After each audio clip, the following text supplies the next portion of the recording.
One time, after me and my ex-wife separated for like 6 months, I called her up one day and I was like, hey, do you want to come over and like sit down and actually fill out this paperwork for this divorce? And she was like, yeah, give me a couple minutes, because it was like 9 o'clock in the morning. And then when she was shuffling around, I could hear another man talking in the background and I could hear them getting out of bed. And I was like, cool, no problem. I'm not upset at this point. It's fine. And then she drove all the way to my house. And then we went to go sit down and fill out the paperwork. And she immediately started crying. And when I asked what was wrong, she simply told me that she wasn't ready for a divorce. Well, we've heard it. We've heard it way too many times. A wife asks for a divorce and then immediately regrets it once she starts to realize that it's actually going to happen, that she actually has to financially take on the responsibility. That's what I really believe happens. They sit there and think, wow, so what happens now? Oh shit, reality starts to set in. But in this situation, we have a husband who at the time knew that somebody was clapping his wife's cheeks and could hear them on the phone when he called to finalize the paperwork.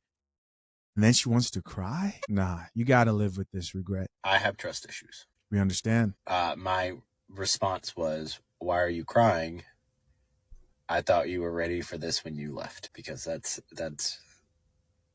math, and 2 + 2 = 4. All right, so let's check out a few of these comments, see what the people have to say. This comment here says, that wasn't nothing but guilt tears. So this woman's like, she didn't even mean it. Those were crocodile tears. Somebody else here added to this comment and said, she didn't mean that. She just felt bad. Somebody else here added, no joke.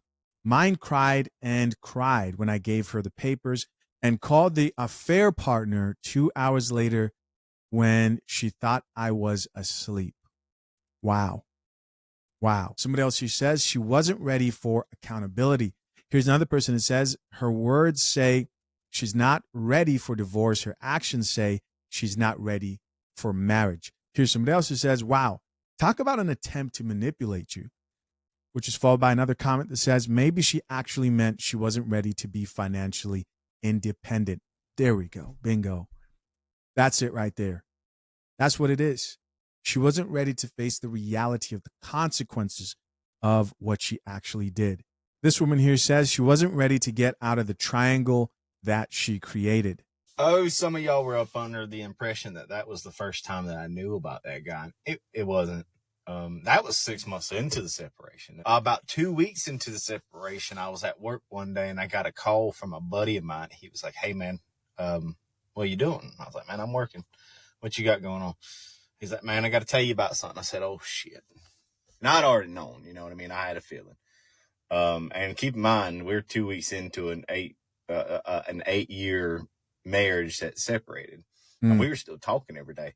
He goes, hey man, a buddy of mine that I work with come in this morning bragging about this girl he had slept with over the weekend. And I was like, oh, okay.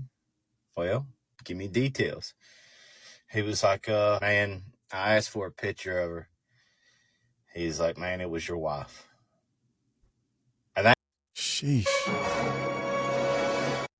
That just killed me, right? So I call her and I'm like, hey, I ain't mad or nothing. I was like, I just kind of don't want to know the truth, and I'd rather hear it from you than somebody else. I said, did you do that? And she got all upset and all offensive, blah, blah, blah, screaming and yelling. I was like, listen, I ain't trying to argue with you. I'm just trying to know. And she told me, and I'll never forget, she said, it is none of your concern. Wow. It is none of your concern.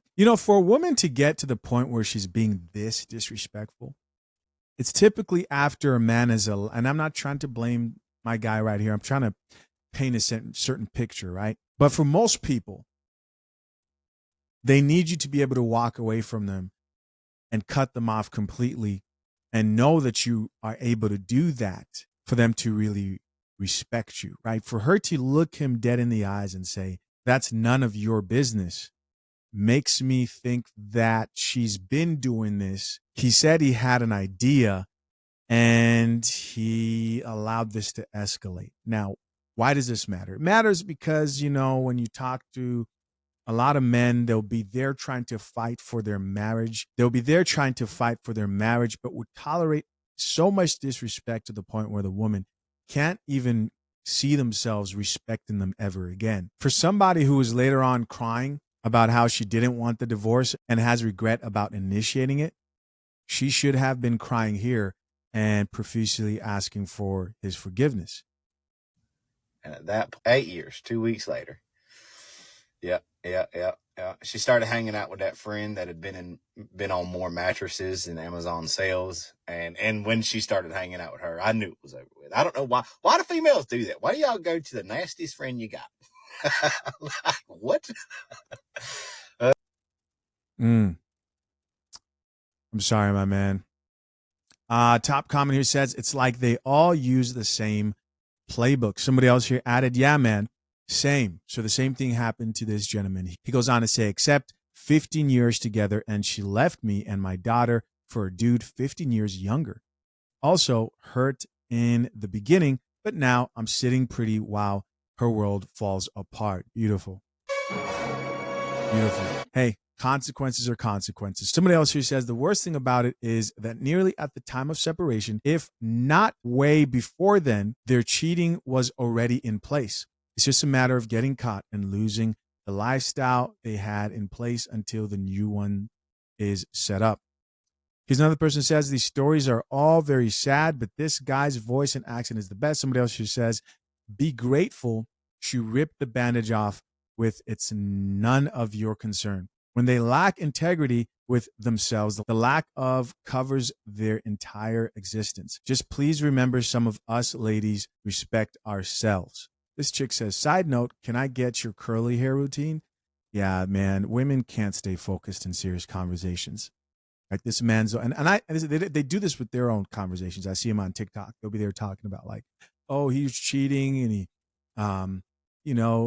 beating me and this, that. Your chick say, hey, cute makeup, by the way. Wow. Let's talk about that.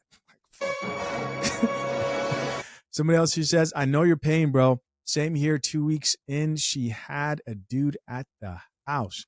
The person here added, yep. This man says, I still remember the day I got told it's none of your business what I'm doing on my phone. This gentleman says, been there. I knew her friends were shady as F, but I ignored it. Then I read the group chats and realized they're who they hang out with. Very, very true. Final video. So, for those of you who did ask, we did wind up going through with the divorce, and we did sign everything. It took about another 6 months after the initial will you come and sign everything with me. She lollygagged a bit, but that's okay. You know how good of a man you have to be for an ex to come and tell you, hey, let's just use your lawyer. Don't make me have to get one too. Let's just use yours. And that's what happened. We just used my one lawyer, and that was it. But there's a complication in that too. I've never seen this happen. He was actually arrested for burglary. Our lawyer was. What? So I don't know if the paperwork actually went through or what it That's did. crazy. But so it goes. But it's okay. Life gets better. I have our sons today. We did 50-50 on all that and stuff like that. And we're going fishing. So, it's a beautiful Saturday. Nothing to complain about. Not really. Life goes on. I don't know. I grew my hair out, got a tattoo, started going to the gym, lost 30 pounds. I feel better, look better. So it gets better. Wonderful. Glad to hear he's doing better than before. Chances are she's doing horribly. That's just the truth. That's how these things typically play out. Top commenter says, brother, I hope any man that gets a divorce goes as well as this. Somebody else who says, don't downplay losing 30 pounds. That's an amazing accomplishment. Hey guys, as always, I appreciate you for checking out yet another episode of the Coffee Pod. To my currently engaged or soon to be married men, if you need a prenup and would like a guide that shows you how to get a solid and legally binding prenuptial agreement, hit the link pinned to the top of the comment section and access your guide at fathershaverights.com today.